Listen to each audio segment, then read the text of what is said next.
Hello students, आप सभी का स्वागत है हमारे YouTube channel science with SS में। इस चैनल पे हम लोग पिछले 2 दिनों से क्लास 8, 9 और 10 तीनों क्लास में कह रहे हैं हम लोग वीडियो डाल रहे हैं और लोग पढ़ रहे हैं।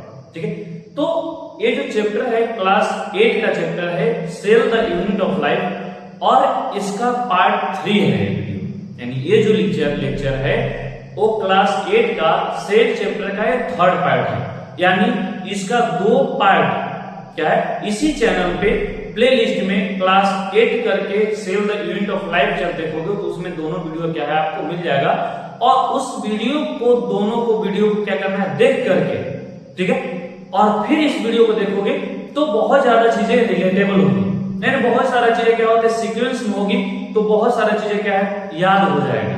ठीक है, तो उन सब बातों को वहीं रहने देते हैं और हम स्टार्ट करते हैं अपना इस प्यारा सा वीडियो। ठीक है, और इस वीडियो में हम क्या पढ़ने वाले हैं, क्या चीजें में इसमें हमको क्या पढ़ने को मिलेगा, तो इसके बारे में पहले हम जान लेते हैं। ठीक है, तो इस वीडियो में हम सबसे पहले पढ़ेंगे सेल थ्योरी के बारे में पढ़ेंगे। किसके बारे में पढ़ेंगे? सेल थ्योरी के बारे में पढ़ेंगे। सेल थ्योरी होता क्या है, इसमें ये सेल थ्योरी दिया हुआ, ठीक है, सेल थ्योरी में कितने साइंटिस्ट आते हैं, उन सारे चीजों के बारे में रिलेट करेंगे, यानी सभी चीजों के बारे में बारी बारी से क्या करेंगे समझेंगे। जब सेल थ्योरी को समझ जाएंगे तो फिर एक टर्म आएगा वेरिएशन इन सेल, यानी सेल में वेरिएशन, ठीक है, उसको पढ़ेंगे। जैसे शेप में वेरिएशन होता है, साइज में वेरिएशन होता है, इन सारी चीजों को क्या करेंगे हम लोग पढ़ेंगे। ठीक है, ये वीडियो थोड़ा सा छोटा होगा क्योंकि समय का थोड़ा सा कमी है, तो इस वीडियो को क्या करते हैं जल्दी से स्टार्ट करते हैं और स्टार्ट करते हैं कौन सा टॉपिक, सेल थ्योरी। यहाँ पे सेल थ्योरी, सेल मींस तो हमको समझ में आ रहा है सर कि सेल हम पढ़ रहे हैं, सेल है, ठीक है, ये थ्योरी क्या है, ठीक है, तो एक थ्योरी को समझने के लिए पहले 2 टर्म है, ठीक है, एक टर्म है थ्योरी, ठीक है, और एक टर्म है हाइपोथेसिस। क्या है? एक टर्म है हाइपोथेसिस। ये थ्योरी और हाइपोथेसिस में क्या अंतर है? हाइपोथेसिस कहने का मतलब है कि अगर हम बोल दिए, ठीक है, कि ये जीवित है, क्या कर दिए कि ये मारकर क्या बोल दिए कि जीवित है, ठीक है, और किसी भी तरह से पूरा पूजा करके, पूरा तप करके, पूरा कुछ भी तरह के वरदान पा करके और हम इसको प्रूव कर देते कि हाँ ये लिविंग है, इसको हम चला देंगे, इसको ग्रो करवा देंगे, इसको रिप्रोडक्शन इससे करवा देंगे, तो हम क्या समझेंगे कि लिविंग है। ठीक, तो बस अगर कोई चीज अगर सिर्फ बोल रहा है, जैसे हम बोल दिए क्या है कि लिविंग है, ठीक है, तो ये हम सिर्फ बोल रहे हैं, तो जो कुछ भी अगर बोल रहे हैं उसे हाइपोथेसिस कहते हैं, और उसी चीज को अगर हम क्या करते हैं प्रूफ कर देते हैं, क्या कर देते हैं प्रूफ कर देते हैं कि हम जो बोल रहे हैं वो सही है, ठीक है, तो वही चीज क्या बन जाता है, थ्योरी बन जाता है। तो यहाँ पे सेल थ्योरी में क्या बताया गया कि सेल के बारे में जो जो चीजें बताई गई, ठीक है, यहाँ पे जो जो चीज जो साइंटिस्ट दिख रहे हैं तुमको, इसके बारे में हम बताएंगे कौन है, कौन क्या किए हैं, क्या नहीं किए हैं, ठीक है, तो जो जो बात बोले हैं, ठीक है, और वो बातों को बोल करके उसको क्या कर दिया साइंटिफिकली क्या कर दिए प्रूफ कर दिए हैं और अपना क्या पोस्टुलेट दे दिए हैं इस सेल के बारे में, और उसी को हम क्या कहते हैं सेल थ्योरी कहते हैं। क्या कहते हैं? सेल थ्योरी कहते हैं। तो इस सेल थ्योरी में अब आगे हम लोग क्या करते हैं इसको एक्सप्लेन करते हैं। तो बोल रहा है कि इस सेल थ्योरी को बनाने में क्या,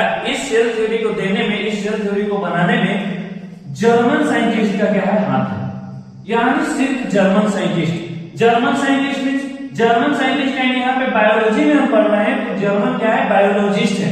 क्या है? जर्मन बायोलॉजिस्ट, यानी जर्मन मीन्स होता है जर्मनी। क्या होता है? जर्मनी, जो कि जर्मनी क्या है एक देश है, एडोल्फ हिटलर, सुनो ये यहीं का शासक था, ठीक है, तो जर्मनी के ही तीनों क्या है साइंटिस्ट है और इन्हीं तीनों ने मिल करके, ठीक है, इन्हीं तीनों बायोलॉजिस्ट ने मिल करके क्या किए हैं ये सेल थ्योरी दिए हैं। अब यहाँ पे टर्म है बायोलॉजिस्ट। क्या है? बायोलॉजिस्ट। तो बायोलॉजिस्ट को हम लोग समझते हैं, तो बायोलॉजिस्ट को कैसे समझेंगे? तो एक टर्म आता है, जैसे मान लो कि टर्म है बायोलॉजी। क्या है? बायोलॉजी। और एक टर्म क्या है यहाँ पे बायोलॉजिस्ट। क्या है? बायोलॉजिस्ट। अब इसको समझने के साथ साथ एक और हम लेते हैं एग्जाम्पल कार्डियोलॉजी। क्या टर्म लेते हैं? कार्डियोलॉजी। और एक टर्म लेते हैं क्या? कार्डियोलॉजिस्ट। देखो मिलता जुलता शब्द है। क्या है? मिलता जुलता शब्द है। Biology biologist, cardiology cardiologist, biology means होता है कि अगर कोई व्यक्ति अगर बायोलॉजी का स्पेशलिस्ट हो गया है, ठीक है, क्या है वो बायोलॉजी का स्पेशलिस्ट हो गया है, तो क्या कहलाता है, एक तरह से वो कहलाता है मतलब बायोलॉजी, उसके बारे में पूरा जानकारी इकट्ठा कर लिया है, ठीक है। जैसे एग्जांपल बायोलॉजी को तोड़ते हैं तो कितना भाग में टूटता है, बायोलॉजी, ये दो भाग में टूटता है। बायो मीन्स क्या होता है, लाइफ, और लॉजी मीन्स क्या होता है, टू स्टडी, यानी पढ़ना, जानकारी इकट्ठा करना। तो बायोलॉजी में होता है कि अगर किसी चीज के बारे में यानी लाइफ के बारे में क्या कर रहे हैं, जानकारी इकट्ठा कर रहे हैं। लेकिन बायोलॉजिस्ट क्या होता है, वो सारा चीज जानकारी को इकट्ठा कर करके, ठीक है, वो स्पेशलिस्ट बन गया है, ठीक है। और अच्छे समझ में आएगा जब इन दोनों को समझेंगे। एक कार्डियोलॉजी है, क्या है, कार्डियोलॉजी, और कार्डियोलॉजी में दो टर्म है, एक कार्डियो है और एक क्या है, लॉजी है। अब लॉजी का मतलब क्या पता है, टू स्टडी, यानी पढ़ना, जानकारी इकट्ठा करना, जानकारी को गेन करना। और कार्डियोलॉजी में क्या होता है, हार्ट, क्या है, हार्ट। अगर कोई चीज है जो हार्ट के बारे में पढ़ना है तो उसे कहते हैं कार्डियोलॉजी, क्या कहते हैं, कार्डियोलॉजी। और कोई व्यक्ति होता है जो ये सारा चीज को पढ़ करके स्पेशलिस्ट बन गया है, जैसे आसपास कोई डॉक्टर होगा हार्ट का, हार्ट सर्जन, तो उसको बोलते हैं कि एक कार्डियोलॉजिस्ट है। कार्डियोलॉजिस्ट क्यों कहते हैं, क्योंकि वो हार्ट के बारे में सारा चीज जानकारी देकर वो स्पेशलिस्ट बन गया है, इसलिए उसको क्या कह दिए, कार्डियोलॉजिस्ट कह देते हैं। तो उसी तरह से यहाँ पे जो बायोलॉजिस्ट है, तो बायोलॉजी के बारे में सारा जानकारी इकट्ठा कर चुके हैं, यानी सारा जानकारी इनके पास है, ठीक है। अब क्या कर रहे हो, कुछ प्रयोग कर रहे हैं, उपयोग कर रहे हैं, खोज कर रहे हैं। देखो इसी प्रकार से जो कार्डियोलॉजिस्ट होते हैं, अब वो पढ़ते नहीं है, लोगों का इलाज करते हैं, लोगों को देख रेख करते हैं। तो वही क्या होते हैं, बायोलॉजिस्ट हैं। ये तीनों बायोलॉजिस्ट हैं जो बायोलॉजी के सबसे बड़े जानकार यानी बहुत बड़ा जानकारी रखते हैं। और अब क्या कर रहे हैं, उसमें क्या कर रहे हैं, कुछ खोज कर रहे हैं, ठीक है। तो ये तीन साइंटिस्ट है, पहला नाम है थियोडोर स्वान, मैथियस स्लाइडेन, रुडोल्फ विक्रोय। अब ये तीनों है कौन, ये जो तुमको स्वान दिख रहे हैं, क्या है, स्वान एक प्रकार का जूलॉजिस्ट है, कैसा है, जूलॉजिस्ट है। अब जूलॉजिस्ट क्या होता है, बोटनिस्ट क्या होता है, तो याद करो पहला लेक्चर में बताए थे कि जो बायोलॉजी होता है, क्या, कि जो बायोलॉजी होता है उसको कितने भागों बांट रहे थे, दो भागों बांट रहे थे, कौन कौन, एक जूलॉजी और दूसरा क्या था, बोटनी। जूलॉजी में क्या देख रहे थे कि अगर कहीं पे अगर क्या है, एनिमल के बारे में क्या हो रहा है, अगर देखा जा रहा है, क्या है, एनिमल के बारे में अगर जानकारी, मतलब कोई चीज पढ़ रहा है, कोई जानकारी इकट्ठा कर रहा है, तो उस ब्रांच को क्या कहते हैं, जूलॉजी कहते हैं। और जो प्लांट के बारे में देख रेख कर रहा है, प्लांट के बारे में खोज कर रहा है, प्लांट के बारे में क्या कर रहा है, जानकारी इकट्ठा कर रहा है, उसे क्या कहते थे, बोटनी कहते थे। अब ये क्या है, बायोलॉजिस्ट है, और बायोलॉजिस्ट में भी कौन है, जूलॉजिस्ट है, यानी एनिमल के बारे में बहुत अच्छा खासा नॉलेज रखते हैं, ठीक है। तो ये क्या किए कि अलग अलग तरह के एनिमल को, अलग अलग छोटे से छोटे, बड़े से बड़े, बैक्टीरिया, प्रोटोजोआ, फंगी, ये सब सारी चीजों को क्या किए, देखे, तो एक निष्कर्ष निकाले, क्या निकाले, निष्कर्ष निकाले कि सारा एनिमल, जितने भी पृथ्वी पे क्या है एनिमल है, वो क्या है, सेल से मिलकर के बने हुए हैं, क्या है, सारा जो एनिमल है किससे मिलकर के बने हैं, सेल से मिलकर के बने हैं। और ये जो सेल होता है ना, उसके बाहर एक परत होता है, पतला लेयर होता है, थिन मेम्ब्रेन होता है, और उसी को क्या कहते हैं हम लोग, सेल मेम्ब्रेन। आज हम लोग कहते हैं, क्या कहते हैं, सेल मेम्ब्रेन कहते हैं, ठीक है। तो स्वान क्या बोले हैं, इस सेल थ्योरी में उनका क्या योगदान है, ये जब स्टार्टिंग में क्या कहे, 1839 की बात है, क्या है, 1839 की बात है, क्या की बात है, 1839 में ये सारा चीज बोले हैं कौन, थियोडोर स्वान बोले थे, जो जूलॉजिस्ट है, ठीक है। ये लगभग 1838 की बात है। लेकिन क्या होता है, ये क्या बोले थे कि जितने भी plant and animal, sorry plant बोल दिए, जितने भी एनिमल है धरती पे, वो सारा लोग किससे मिलकर के बने हैं, सेल से मिलकर के बने हैं। और सेल का जो बाहरी परत होता है, क्या होता है, सेल का जो बाहरी लेयर होता है, वो पतला सा लेयर, उसी को हम लोग आज क्या कर रहे हैं, सेल मेम्ब्रेन कह रहे हैं, क्या कर रहे हैं, सेल मेम्ब्रेन कर रहे हैं। ये बात कौन कहते, स्वान कहते। ये एनिमल के बारे में क्यों बोले थे, ये क्या है, जूलॉजिस्ट है, और जूलॉजिस्ट किसके बारे में अध्ययन करता है, एनिमल के बारे में अध्ययन करता है, ठीक है। अगला है स्लाइडेन। क्या है, अगला स्लाइड है। और ये क्या थे, बोटनिस्ट थे। क्या थे, ये क्या थे, बोटनिस्ट थे, यानी ये प्लांट के स्पेशलिस्ट थे। क्या है, यानी ये किसके बारे में ज्यादा जानकारी ध्यान करने का स्पेशलिस्ट है, प्लांट के बारे में स्पेशलिस्ट है। तो ये क्या है कि अलग अलग तरह के प्लांट, छोटे स्तर से लेकर के ऊंचे स्तर तक, बड़े स्तर तक क्या है, ये प्लांट को अपने माइक्रोस्कोप से देखे तो ये भी यही चीज बोले कि धरती पे जितने भी प्लांट हैं, धरती पे जितने भी प्लांट एग्जिस्ट कर रहे हैं, वो सारा का सारा किस से मिलकर के बना हुआ है, सेल से मिलकर के बना हुआ है। क्या चीज से मिलकर के बना हुआ है, सेल से मिलकर के बना हुआ। और एक कब बोले थे, 1838 में बोले थे। कब बोले थे, 1838 में क्या बोले थे कि जितने पृथ्वी पे प्लांट है, वो सारा का सारा जो प्लांट तुमको दिख रहा है, वो सब सेल से मिलकर के बने हैं। और वही सेल कंबाइन होकर के टिश्यू बनाता है, और वही टिश्यू क्या करता है, प्लांट का फॉर्मेशन कर देता है, निर्माण कर देता है। ठीक है, तो जब ये बात ये बताएं तो ये सवाल क्या सोचे कि हम एनिमल को देख ही लिए हैं, तो एक बार प्लांट को भी देख लेते हैं। ठीक है, तो क्या देखे कि स्वान क्या देखे, प्लांट के सेल को भी अब देखने लगे, यानी अलग अलग तरह क्या किए, प्लांट को भी देखने लगे। तो उसमें ये बताया कि हाँ, ये बात तो सही है कि धरती पे जितने भी प्लांट है वो भी सब सेल से मिलकर के बने हुए हैं। ठीक है, लेकिन एक अंतर है।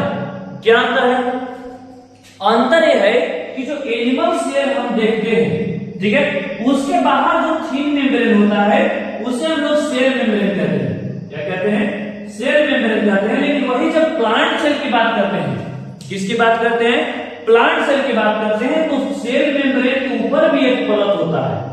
क्या होता है, सेल मेम्ब्रेन के ऊपर भी एक परत होता है, और वो थिन नहीं होता बल्कि हार्ड होता है, रिजिड होता है, सेलुलोज से मिलकर के बना हुआ होता है, और उसे हम लोग क्या कहते हैं, सेल वॉल कहते हैं। क्या कहते हैं, सेल वॉल। ये कौन बोला, स्वान बोले। कब, जब स्लाइडर बताए कि जो जितने भी पृथ्वी पे प्लांट हैं, ठीक है, वो सारा चीज मिलकर के बने हैं सेल से। तब क्या किया कि स्वान भी क्या किए, प्लांट के सेल को देखे तो पता लग गया कि हाँ, सारा चीज सेल से मिलकर के बने हुए हैं। लेकिन एक बात और एक बता दिए कि जो एनिमल सेल और प्लांट सेल में एक अंतर दिख रहा है कि जो एनिमल सेल में था कि बाहरी परत जो थिन मेम्ब्रेन था, वो पतली परत थी, उसे हम लोग क्या कह रहे थे, सेल मेम्ब्रेन कह रहे थे। लेकिन वही उसके नीचे वाला जो परत है, ठीक है, सॉरी नीचे वाला बोल रहे हैं, लेकिन वही जब बात करते हैं प्लांट सेल की, तो उस पतले लेयर के ऊपर भी एक मेम्ब्रेन होता है, एक रिजिड मेम्ब्रेन होता है, जो सेलुलोज से मिलकर बना हुआ होता है, उसे हम लोग क्या कहते हैं, सेल वॉल कहते हैं। ठीक है, अब ये जब दोनों आए तो दोनों एक ही चीज पे बात कर रहे थे। एक होता है ना कि ये हमारा दुश्मन है, ये हमारा दुश्मन है, तो दोनों दुश्मन भाई हो जाते हैं। ठीक है, तो ये दोनों चीज एक ही के बारे में स्टडी कर रहे हैं, तो ए बी सेल। अब दोनों क्या किए कि एक साथ मिल गए कि अब चलो दोनों साइंटिस्ट हैं, दोनों एक साथ एक ही चीज पे काम कर रहे हैं, तो क्या करते हैं, कुछ साथ मिलकर के कुछ इन्वेंशन कर देंगे, तो और हमारा क्या हो जाएगा, नाम हो जाएगा। तो जब ये दोनों मिले तो क्या किए कि एक हाइपोथेसिस दे दिए। याद रखना, ये क्या दिया है, हाइपोथेसिस दे दिए। क्या दे दिया, हाइपोथेसिस। और ये हाइपोथेसिस कौन दिए, सिर्फ अकेले कौन दिए, अकेले दिए जूलॉजिस्ट जो थे। ये स्वान क्या किए, हाइपोथेसिस दे दिए थे कि क्योंकि ये दोनों एनिमल और प्लांट सेल दोनों को देख लिए थे, तो ये हाइपोथेसिस दे दिए थे। और बाद में जब ये दोनों मिल गए, ठीक है, तो ये मिल करके क्या दे दिए, एक सेल थ्योरी दे दिए। क्या दे दिए, सेल थ्योरी। और सेल थ्योरी में ये बोले कि जितने भी लिविंग ऑर्गेनिज्म है, क्या है, जितने भी लिविंग ऑर्गेनिज्म यहाँ पे कौन आ रहे हैं, प्लांट के साथ साथ कौन आ रहे हैं, एनिमल भी आ जा रहे हैं, क्योंकि एक एनिमल के बारे में बता रहे हैं और एक इसके बारे में बता रहे हैं, प्लांट के बारे में बता रहे हैं। तो जितने भी धरती पे लिविंग ऑर्गेनिज्म है, सब किससे मिलकर के बने हुए हैं, सेल से मिलकर के बने हुए हैं। ये पहला सेल थ्योरी का सिद्धांत है। दूसरा क्या बोले कि जो शरीर है, यानी जितने भी प्लांट एंड एनिमल है, उसका जो सबसे छोटा इकाई है, ठीक है, जितने भी प्लांट एंड एनिमल, बड़ा से बड़ा हो, छोटा से छोटा हो, वो सबका जो स्मॉलेस्ट यूनिट है, सबसे छोटी इकाई है, वो क्या है, सेल ही है। क्या है, सेल ही है। और cell basic unit of life है, यानी कि अगर जिसमें सेल नहीं है, जिसमें लिविंग सेल नहीं है, वो चीज क्या है, निर्जीव है, वो क्या है, नॉन लिविंग थिंग्स है। दोनों बात बहुत बड़ा है। पहला क्या बोले कि जितने भी प्लांट एंड एनिमल है, यानी लिविंग ऑर्गेनिज्म है, सब किससे मिलकर के बने हुए हैं, सेल से मिलकर के बने हुए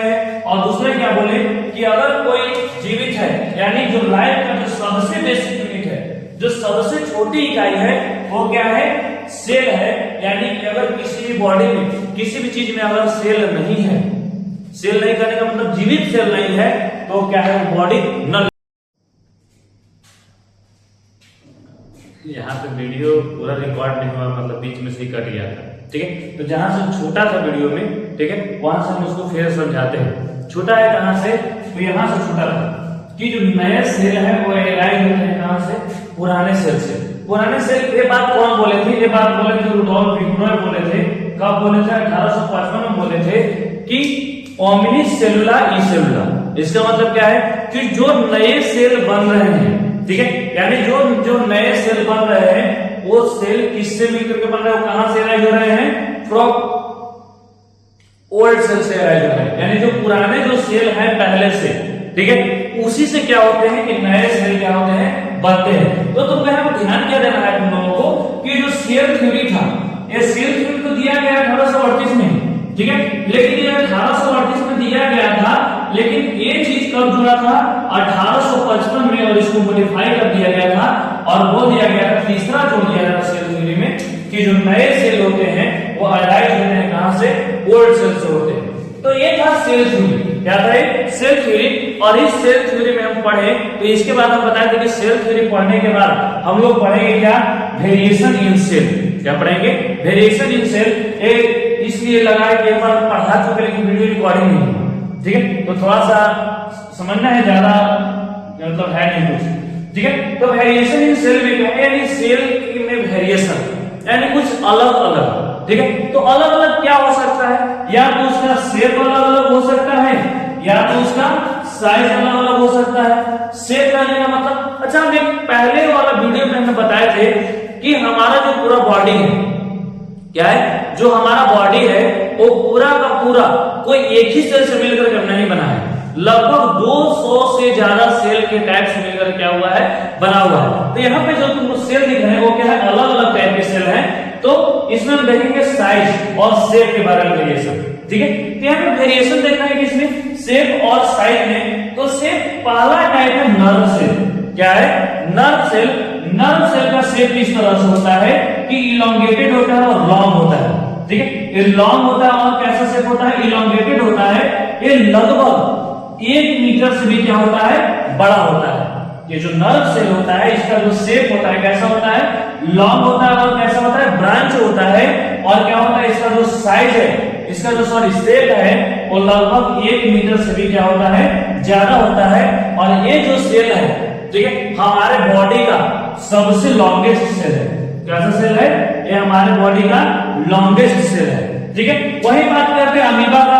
तो अमीबा एक प्रकार का यूनिसेलुलर ऑर्गेनिज्म है। कैसा ऑर्गेनिज्म है, यूनिसेलुलर, यानी वो सिर्फ और सिर्फ एक ही सेल से मिलकर के बना हुआ है, एक ही सेल से मिलकर के बना हुआ है। यानी सारा फंक्शन जितने भी इसके अंदर क्या करता है, जो यूनिसेलुलर होते हैं वो इंडिपेंडेंट एग्जिस्टेंस करते हैं, क्योंकि उनके पास सारा चीज का कैपेबिलिटी होता है, कैपेबल होते हैं कि जितने भी केमिकल फंक्शंस हो रहे हैं सब इन्हीं के अंदर क्या हो जाते हैं, एक ही सेल के अंदर परफॉर्म कर लेते हैं, ठीक है। तो जो अमीबा का जो शेप है, यानी इस सेल का जो शेप है रैंडम शेप होता है, ठीक है। फिर उसी प्रकार से आता है रेड ब्लड सेल। तो रेड ब्लड सेल का शेप इस तरह से होता है, राउंड होता है, गोल टाइप का होता है और कैसा होता है, बाइकॉन्केव।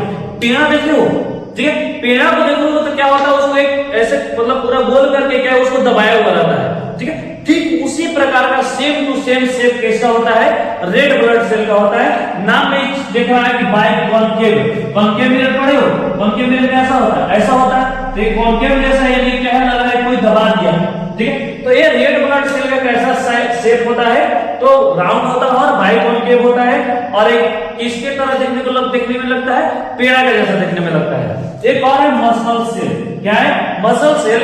और एक मसल्स किस तरह के होते हैं, सिलिंड्रिकल टाइप होते हैं। कैसा टाइप होता है उनका, सिलिंड्रिकल शेप होता है, यानी वो सिलेंडर जैसा दिखेंगे।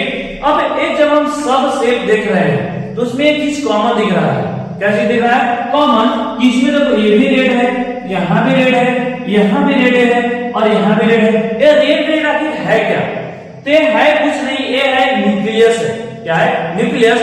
न्यूक्लियस को हम लोग क्या कहते हैं, ब्रेन ऑफ द सेल कहते हैं। तो ये अगर सेल है तो सेल के पास तो ब्रेन तो होगा ही ना, तो ये क्या है, न्यूक्लियस है सभी सेल के पास, ठीक है। तो ये ज्यादा टेंशन नहीं लेना है कि न्यूक्लियस क्या होता है, ठीक है। वो आगे आते आते क्या करेंगे, सारा चीज को डिस्कस करेंगे। जब हम पार्ट ऑफ सेल पढ़ेंगे तो उसमें पढ़ेंगे cell wall, cell membrane, cytoplasm, nucleus, ये सारा चीज क्या करेंगे, पढ़ेंगे। तो ये जो शेप हम देखे, 4 अलग अलग सेल का जो शेप देखे, जैसे नर्व सेल, इसका शेप कैसा था, लॉन्ग एंड ब्रांचिंग था, ये लगभग 1 मीटर से भी ज्यादा होता है, ये हमारे बॉडी का सबसे लॉन्गेस्ट सेल है, ठीक है। दूसरा क्या था कि अमीबा, अमीबा का शेप कैसा होता है, रैंडम शेप होता है, किसी भी तरह का शेप अगर बना देते तो अमीबा का शेप बन जाता है, ठीक है। तीसरा क्या पता है, red blood cell, red blood cell कैसा उसका शेप होता है, तो ये राउंड होता है और बाइकॉन्केव होता है, पेड़े के आकार का होता है, ठीक है। पेड़ा जैसा ही जस्ट दिखता है रेड ब्लड सेल। अगला क्या है, मसल सेल, क्या है, मसल सेल, इसका शेप कैसा होता है, सिलिंड्रिकल। अब जब सिलिंड्रिकल शेप देखिए मसल सेल का, तो यार अगर शेप के बारे में वेरिएशन देखिए कि जो अलग अलग शेप है, अलग अलग शेप है उनका, ठीक है। तो हम साइज के बारे में देखते हैं कि साइज में कैसा वेरिएशन है उन सभी में, ठीक है। तो साइज में वेरिएशन इस तरह से है कि जो साइज ऑफ टिपिकल सेल होता है, जो जनरली जो सेल होते हैं, उसका जो साइज हो कैसा होता है, 0.01 मिलीमीटर होता है। कहने का मतलब टिपिकल सेल कहने का मतलब क्या, देखो बायोलॉजी में जो वर्ड होते हैं वो डायरेक्ट उल्टा होते हैं। जैसे क्या होता है, प्रो, क्या होता है, प्रो, तो ऐसे अगर देखते हैं इंग्लिश में, तो प्रो का मतलब होता है उसके जगह पे, क्या होता है, प्रो का मतलब उसके जगह पे। अगर देखते हैं कि नॉर्मल जीवन में तो प्रो प्लेयर है, यानी खेलने में बहुत अच्छा है, ठीक है। लेकिन वही बात आता है बायोलॉजी में तो प्रो कार्योटिक, यानी वैसा सेल जो जिसके पास वेल डेवलप्ड न्यूक्लियस नहीं है, यानी क्या है, न्यूक्लियस नहीं है, यानी ब्रेन नहीं है, यानी कैसा है, डेड है। तो यहाँ पे ये जो प्रो वर्ड है बायोलॉजी में निगेटिविटी को दर्शाता है, ठीक है। तो उसी तरह से यहाँ जो बायोलॉजी में टिपिकल वर्ड है, इसका जनरल मीनिंग तो अगर सोच रहे हो तो लग रहा है बहुत हार्ड है, ठीक है। लेकिन यहाँ पे टिपिकल का कहने का मतलब कि जो सेल हमको आसानी से मिल जाए, क्या है, आसानी से मिल जाए। जैसे चीक सेल, जो गाल का सेल होता है, वो आपको बहुत आसानी से मिल जाता है। जैसे ये तो एनिमल सेल हो गया, और प्लांट सेल का सबसे आसानी से कैसे मिलेगा, तो जो ओनियन का छिलका होता है, जो ओनियन पील्स होते हैं, वो उसमें क्या होता है, वहां से हमको क्या मिलता है, प्लांट सेल का जो सेल होता है, तो हमको बहुत आसानी से मिलता है, जिसका साइज जनरली कितना होता है, 0.01 मिलीमीटर होता है। इसके बाद जो लिविंग सेल है, उसमें सबसे छोटा सेल कौन है, ठीक है। तो सबसे छोटा सेल माना जाता है कि माइकोप्लाज्मा बैक्टीरिया है, वो क्या है, सबसे छोटा सेल, ठीक है। वही बात करते हैं कि हमारे बॉडी का सबसे छोटा सेल कौन है, तो हमारे बॉडी का सबसे छोटा सेल कौन है, red blood cell. Red blood cell हमारे बॉडी का सबसे छोटा सेल है। यहाँ पे एक बार बात कि जो रेड ब्लड सेल है, यहाँ पे एक व्हाइट ब्लड सेल भी होता है, नाम सुनो, WBC। इसका शेप कैसा होता है, तो इसका शेप भी फिक्स नहीं है, इसका भी शेप अमीबा के जैसा ही होता है, रैंडम शेप होता है, ठीक है। तो जो हमारे बॉडी का जो सबसे स्मॉलेस्ट सेल है, वो कौन है, RBC है। और अगर पूरे दुनिया का अगर देखा जाए कि सबसे बड़ा सेल कौन है, तो ऑस्ट्रिच एग होता है, जो हमारे पूरे दुनिया का सबसे बड़ा सेल होता है, ठीक है। हम सोच रहे थे कि वीडियो को क्या कर रहे हैं, मतलब कम समय है तो जल्दी खत्म करेंगे, छोटा सा वीडियो बनाएंगे, पता चला वीडियो बीच में ही रिकॉर्ड होना बंद हो गया, ठीक है। तो फिर भी जो जो छूटा था वही चीज हम बनाए थे, ठीक है। होप सो सभी को समझ में आया होगा।